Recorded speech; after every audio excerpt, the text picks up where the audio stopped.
Have you ever wondered who you truly are? What if the very thing you've spent your entire life identifying with, the self, is not what you think it is? In a world where self-image, personal identity, and individualism reign supreme, what does it mean to have no self at all? This seemingly paradoxical idea comes from one of the most profound teachings of Zen Buddhism, Anatta, or the doctrine of no self. As we navigate through the complexities of this concept, we'll challenge the deeply ingrained beliefs about who we are, why we exist, and how we can find liberation. Welcome to the journey of understanding, where your sense of identity might be the greatest illusion you've ever held onto. Welcome to the unfolding journey, a place where we dive deep into the world of spirituality, philosophy, and self-discovery. This channel is all about helping you uncover profound truths that have the power to transform your life. Whether you're new to these topics or a seasoned explorer, there's always something new to learn as we embark on this unfolding journey together. Make sure to subscribe to stay connected with the latest insights that might just shift your perspective forever. Now, let's dive into one of the most transformative ideas in Zen Buddhism, Anatta, the concept of no self. At the core of Zen Buddhism lies a concept that seems utterly foreign to most of us, Anatta, or no self.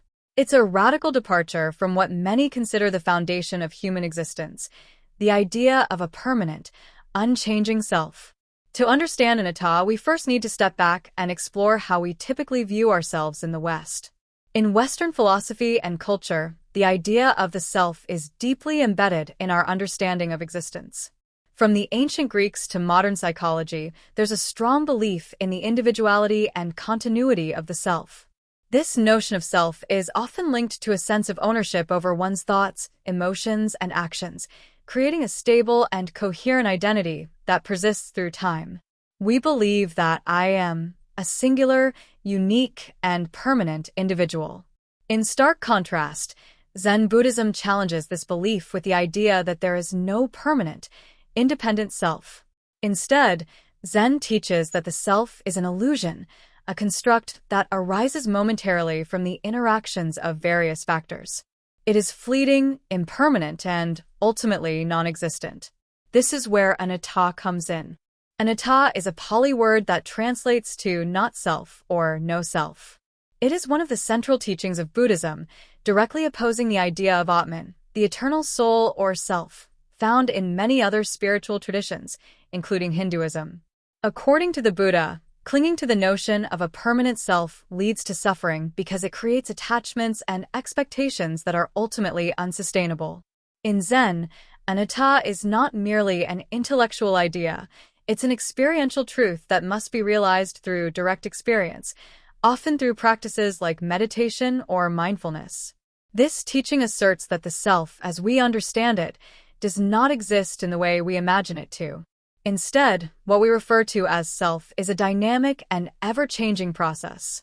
It is the result of numerous causes and conditions, our past experiences, our thoughts, our sensations, our relationships, all interacting in a complex web. But none of these are permanent. None of them are you. Think of a river. You can point to a river and say, "This is the river," but the river is constantly changing. The water that flows past today is not the same as the water that was there yesterday. And yet, we still use the word river to describe it as if it is one singular thing. In a similar way, the self is constantly in flux, changing, evolving, and dissolving at every moment. The core of the Anatta teaching is that the self is an illusion. The Buddhist teachings on the three marks of existence, impermanence, suffering, and no self, suggest that all things, including what we perceive as our individual selves, are transient and ultimately insubstantial. We tend to think of ourselves as stable, singular entities, an I that controls our actions, makes decisions, and experiences the world. But Zen teaches that this feeling of being a permanent self is a mental construct, a product of habitual thinking. It is born out of our attachment to thoughts, feelings, and experiences that are constantly shifting and changing. In Zen meditation, Zazen, practitioners work to quiet the mind and observe the present moment without attachment to any fixed sense of self. When you sit in meditation and just observe your thoughts, you'll notice that they arise and fade away, one after another. There's no permanent thinker behind them. They are just thoughts, transient phenomena. Likewise, the emotions that arise in us, the feelings of joy, sadness, or frustration, are also impermanent. There is no enduring self behind them. They come and go like clouds in the sky. By realizing this truth, practitioners of Zen Buddhism seek to break free from the cycle of suffering that arises from clinging to the illusion of a permanent self. Letting go of the attachment to this self brings about a profound sense of freedom. In the West, the idea of the self is often intertwined with concepts like freedom, agency, and autonomy. The self is seen as the center of action and identity.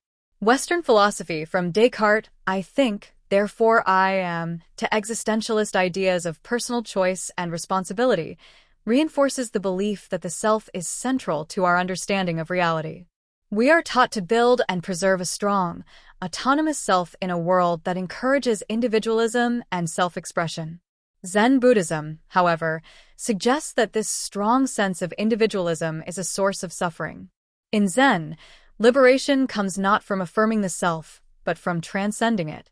The Buddhist teachings on anatta offer an alternative to the Western ideal of self-reliance.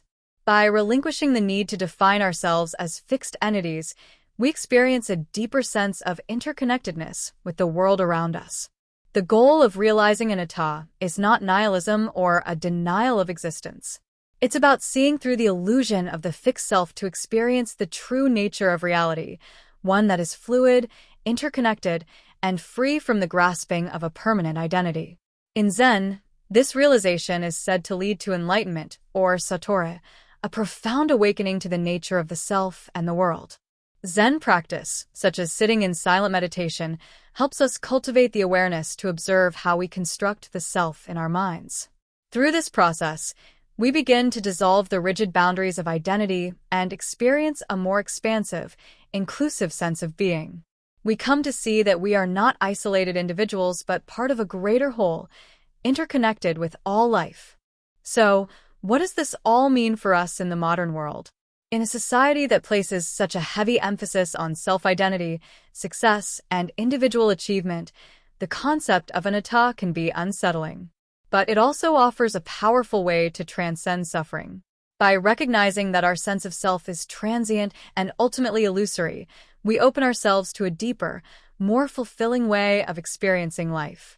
If you found this exploration of Zen Buddhism and the concept of no self intriguing, I invite you to take a deeper look into these teachings.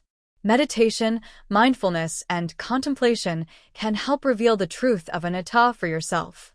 Thank you for joining me on this journey into the depths of Zen philosophy.